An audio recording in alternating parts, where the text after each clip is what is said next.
In 1996, engineers inside Polaroid built a fully working digital camera. It captured images electronically, stored them, and displayed them years before most ordinary people had ever heard the word digital attached to a photograph. The people who built it understood that they were holding the future of their entire industry in their hands. And then the company that had spent nearly 60 years selling the magic of an instant photograph made a decision that is almost impossible to believe. It refused to release it. The leadership looked at the early digital image, judged the resolution too poor to carry the proud Polaroid name, and worried that a grainy picture would tarnish the brand. So, they put the future in a drawer. Sit with that for a moment.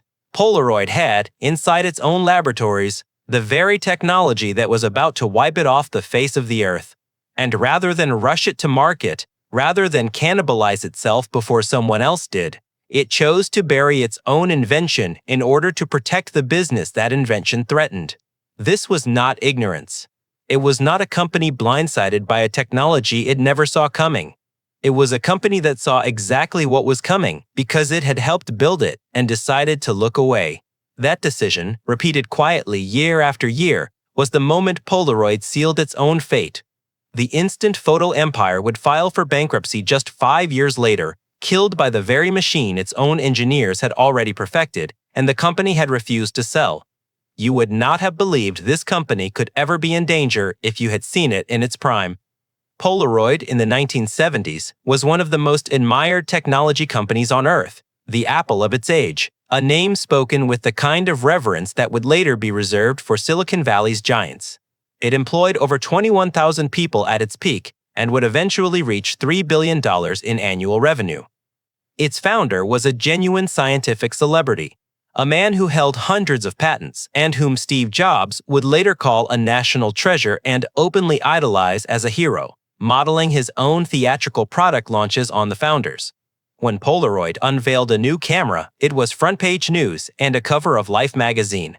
The company handed its cameras to the greatest artists of the era, Ansel Adams, Andy Warhol, Walker Evans, who used Polaroid film as a serious medium.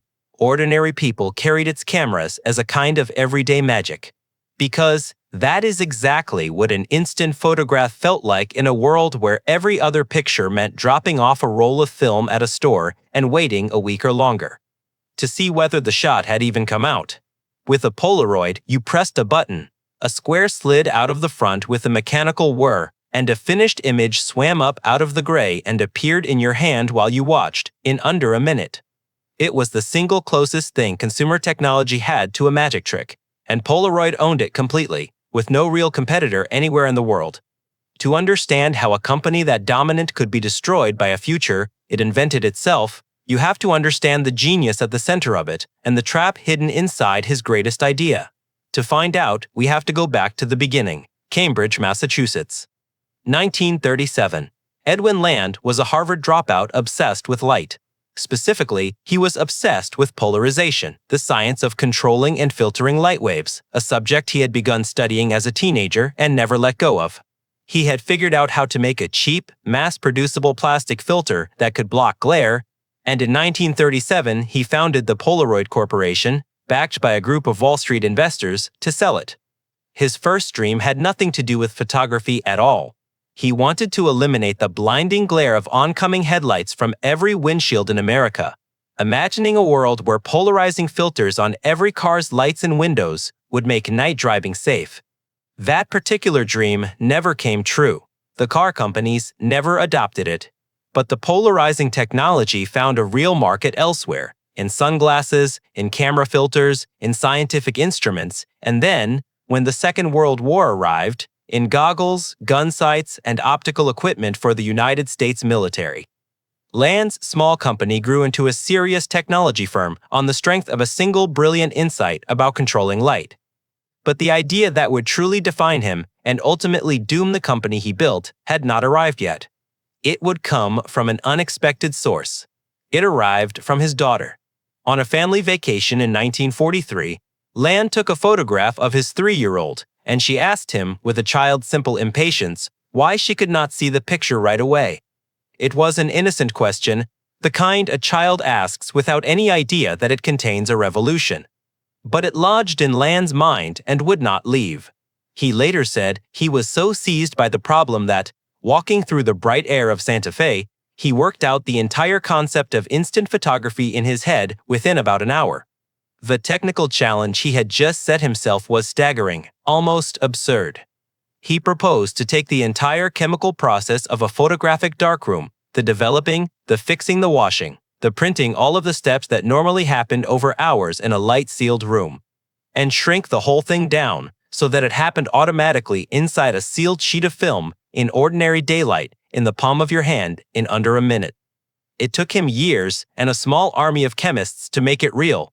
In 1947, he demonstrated the first instant camera to a stunned room of scientists at the Optical Society of America.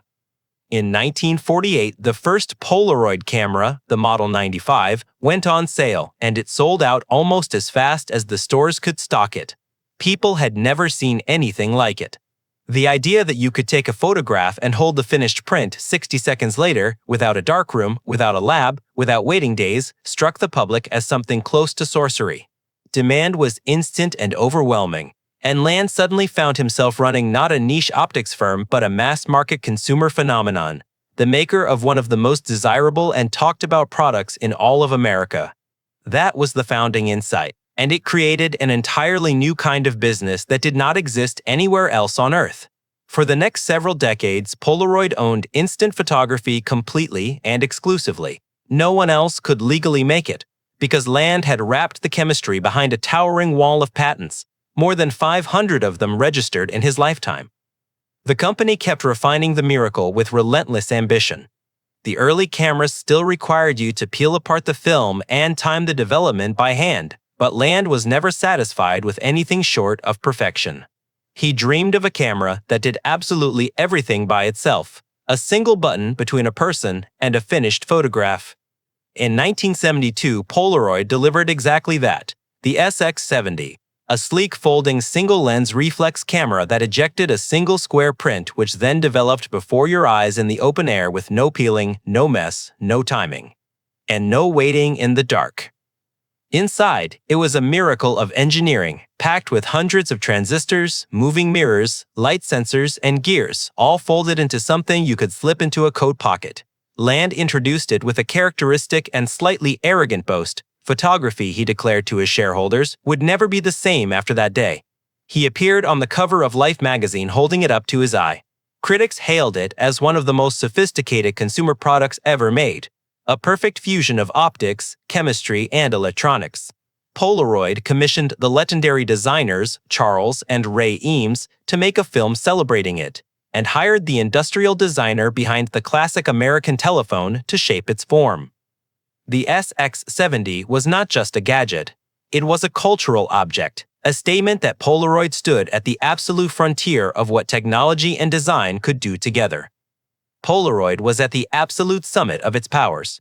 It was so dominant that it provoked a war with a giant. In 1976, Eastman Kodak, the largest name in photography, launched its own instant camera to grab a piece of the market Polaroid had created. Polaroid sued immediately, accusing Kodak of stealing its patented instant process, and the two companies fought one of the largest patent battles of the 20th century, a legal war that dragged on for a decade. Polaroid won completely.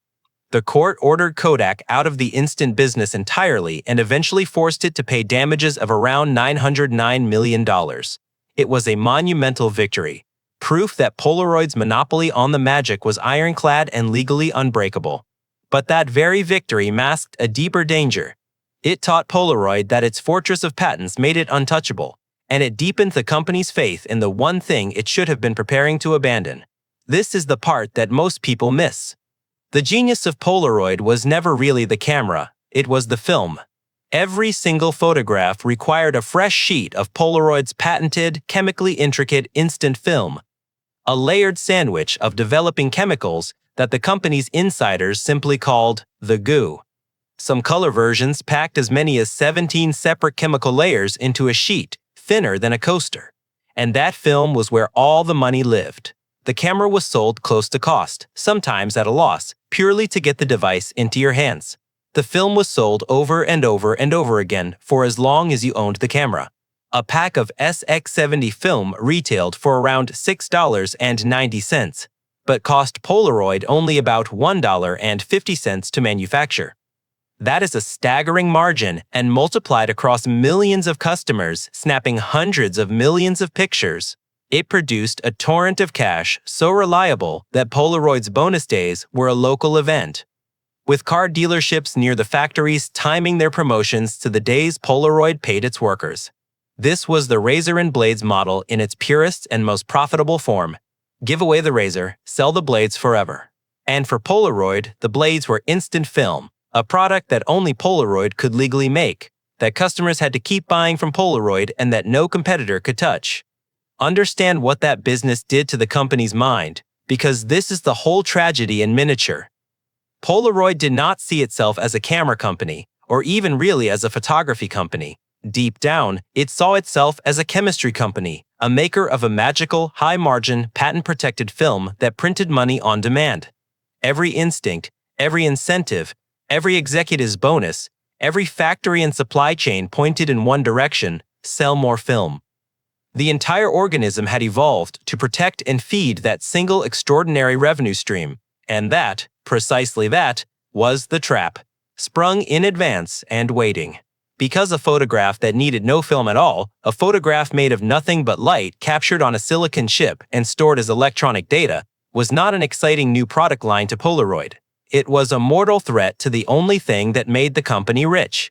A filmless photograph did not just compete with Polaroid's product, it erased the reason Polaroid existed.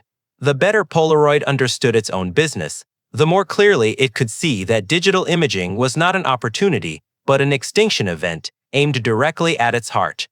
And a company cannot easily run toward the thing it correctly understands will kill it. This is the deepest version of the innovator's dilemma. It is not that the incumbent is too stupid to see the future. It is that the incumbent is too profitable in the present to be willing to walk into it. Success itself becomes the chain. This is where Polaroid's story turns, and it turns on a failure most people have completely forgotten. In 1977, Edwin Land, riding high on the triumph of the SX70 and his crushing legal dominance, made his next great bet. He launched Polavision, an instant home movie system.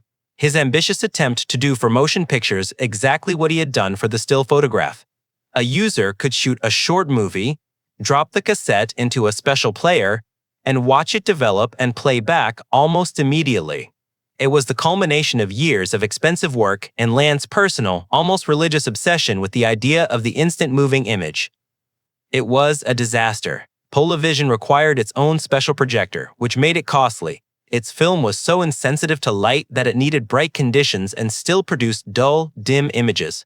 It could not record any sound at all. And worst of all, it arrived just as cheap, reusable, sound-recording videotape camcorders were sweeping into the home movie market and making everything about Polavision look obsolete on the day it launched. It barely sold.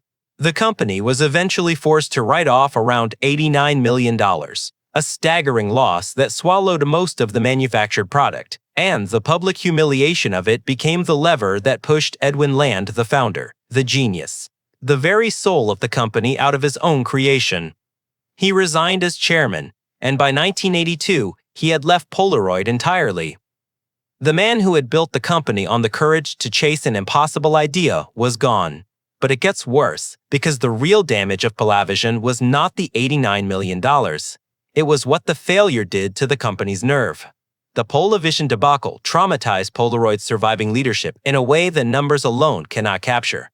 Having watched a bold, expensive founder-driven bet on a brand new technology end in catastrophe and cost the founder his job, the executives who remained drew a clear and poisonous lesson: big technological bets are dangerous, and the safe path is to protect what already works. The culture curdled. The company that had been built by a man working out a revolution in his head in under an hour slowly became a company that flinched from risk, that feared putting its name on anything that might fail or disappoint. And this transformation happened at the worst possible moment in the company's history, the late 1980s and early 1990s, precisely when the single most important technology of Polaroid's future was beginning to take shape. Digital imaging was coming, and the frightened, film-dependent company that had to confront it was no longer the fearless inventor it had once been. And the warning signs were not subtle. By the early and mid-1990s, the entire imaging industry was visibly tilting toward digital. Apple released an early consumer digital camera. Kodak, Polaroid's old courtroom enemy, was pouring resources into digital research of its own, wrestling with the very same dilemma, that digital threatened its enormously profitable film business. Computer makers were building the screens and storage that would make digital photography practical. Anyone paying attention could see the shape of what was coming, a world where photographs would be electronic, weightless, free to copy, and instantly visible. Polaroid was paying attention. Its labs were among the most sophisticated imaging operations on the planet. The company knew. That is what makes the story a tragedy rather than a simple tale of a dinosaur caught unaware. Polaroid was not a dinosaur that never saw the comet. It was an astronomer who charted the comet's exact path and then decided to keep selling tickets to the old show. They faced it by hesitating, and that hesitation is the heart of the entire tragedy. Polaroid was not blind to digital, far from it. The company poured real money, hundreds of millions of dollars over the years, into digital photography research, and its scientists were genuinely good at it. As early as 1996, Polaroid's engineers had a functional digital camera ready to go. The company arguably understood the science of capturing and reproducing an image as deeply as any organization alive, because it had spent half a century obsessed with exactly that problem. The knowledge was there. The talent was there. The technology was there, finished, sitting in the building. But Polaroid could not bring itself to sell the thing it had built, and the reasons flowed directly from its own history and its own profits. The first reason was pride in quality. The early digital images were low resolution and grainy compared to a crisp instant print. And a company that had built its entire identity on image quality and its prestigious brand recoiled at the thought of putting the Polaroid name on a picture that looked worse than what it already sold. It would rather sell nothing than sell something it considered beneath it. The second reason, and by far the more important, was the film. A digital camera generated no $6.90 film packs. It produced no endless, high-margin stream of patented chemistry. Every digital photo taken was a Polaroid film pack not sold. To truly embrace digital was to walk away, deliberately and with both eyes open, from the razor and blades fortune that was the entire reason the company was rich. It would mean killing its own golden goose before someone else did. So Polaroid did the rational, careful, fatal thing. It protected the film. It treated digital as a small sideline, a curiosity, never as the replacement for its core business, and it kept its faith in the chemistry that had made it great for 50 years. It hedged, it studied, it waited. The conclusion that instant film was enormously profitable was completely correct. The lesson the company drew from that truth, that it should therefore defend film and slow walk the thing that threatened film, was a death sentence signed in its own hand. Every quarter that the film money kept rolling in was another quarter of false comfort, another quarter of evidence that the old business still worked, another quarter of reasons not to leap. The profit was the anesthetic, and the company felt no pain right up until the moment the patient died. And the future Polaroid had locked in a drawer arrived anyway, exactly on schedule without them.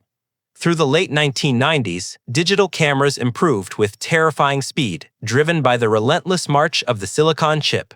The very resolution that had once embarrassed Polaroid's engineers got better every single year. The cameras got cheaper, the memory cards got bigger, and ordinary people began to abandon film altogether.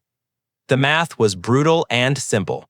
Why pay $6.90 for 10 instant pictures and accept that you were stuck with whatever you got when a digital camera let you take hundreds of photos for free, see each one immediately on a screen, delete the bad ones, retake the blurry ones, and print only the handful you loved? The cruelest part was that digital had quietly stolen Polaroid's one magic trick. The whole point of a Polaroid, the thing people loved, was the instant image, seeing your photograph right now instead of waiting. But a digital camera was instant too, and more than instant. You saw the picture the very moment you took it, on the back of the camera, with no chemical pod, no $6.90 pack, no waiting even the 60 seconds for the goo to develop. The single emotional benefit that Polaroid had sold for half a century had been commoditized and then surpassed by the very technology Polaroid had helped pioneer and then refused to release. Sales of instant film, the company's lifeblood, the high-margin river of cash that funded everything, began to collapse. And once the film revenue started to fall, there was nothing underneath it to catch the company. Because the entire enterprise had been built on that one stream and the leadership had spent the previous decade refusing to build a replacement. The decline was swift and merciless. Stripped of the film cash that had funded its factories, its research, its tens of thousands of jobs, and burdened with debt, Polaroid had no second act to fall back on. Because it had spent its best years protecting the first act instead of writing the next one. Employment, which had stood above 21,000 at its peak in 1978, had fallen to fewer than 8,000 by 2001. On October 11, 2001, the original Polaroid Corporation filed for Chapter 11 bankruptcy, crushed by roughly $950 million in debt and a core product that was evaporating beneath it. The company that had once been the apple of its era, that had earned $3 billion a year and put its founder on the cover of Life, was broken up and its pieces sold for a fraction of its former worth. Within a year, the Polaroid name and most of its business were bought by a private equity firm for around $255 million, and the new owners did not even pretend to keep inventing. They gutted what remained of research and development, kept the famous name, and licensed it out to be stamped onto other companies' digital cameras, televisions, and gadgets. The Polaroid that had once defined the cutting edge was reduced to a logo for hire. Then, in a final indignity, the reorganized company stumbled into bankruptcy a second time in 2008, after becoming entangled in a massive Ponzi scheme run by the very businessman who then controlled it. The factories closed. Film production stopped. The lights went out on the magic. The company that had taught the world to hold a photograph the instant it was taken could no longer make a single sheet of the film that had defined it. Today, the Polaroid name survives, in a strange and almost touching way. After the company stopped making film in 2008 and the last factories fell silent, a group of enthusiasts in the Netherlands did something almost absurd. They bought one of the abandoned Polaroid factories and its specialized machinery, and they set out to reverse engineer the secret chemistry of instant film from scratch, formula by painstaking formula, because Polaroid itself had let the knowledge die. They called their effort, fittingly, the Impossible Project. Against the odds, it worked. They cracked the chemistry, restarted production, and eventually acquired the rights to the Polaroid name itself, reviving the brand and selling instant cameras and film once again. Their biggest customers turned out to be young people, millennials, and the generation after them, drawn to the very analog magic, the whir, the weight, the physical print you can hold, that digital photography had made obsolete. The thing that killed Polaroid, the convenience of the screen, is exactly what made a new generation crave the slow magic the company had abandoned. But make no mistake, the empire is gone. The 21,000 employees, the $3 billion in revenue, the cover of Life, the wall of 500 patents. The company that was the Apple of its time and that the founder of the actual Apple revered as a hero. All of it vanished. There is a poignant detail in that last point. Steve Jobs idolized Edwin Land, called him a national treasure, and built his own famous theatrical product unveilings in imitation of Land's. Jobs took the lesson. Polaroid forgot. He once said that Apple had to be willing to cannibalize its own products before someone else did, and Apple proved it, releasing the iPhone that would gut its own iPod, embracing the future even when it threatened the present. Polaroid, faced with the identical choice, made the opposite decision, and the two companies' fates diverged exactly along that line.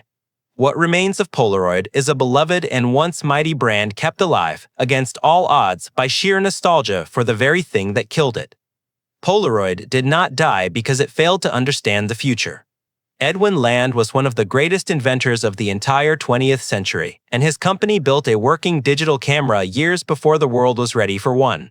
It saw the future with total clarity because it had helped invent it.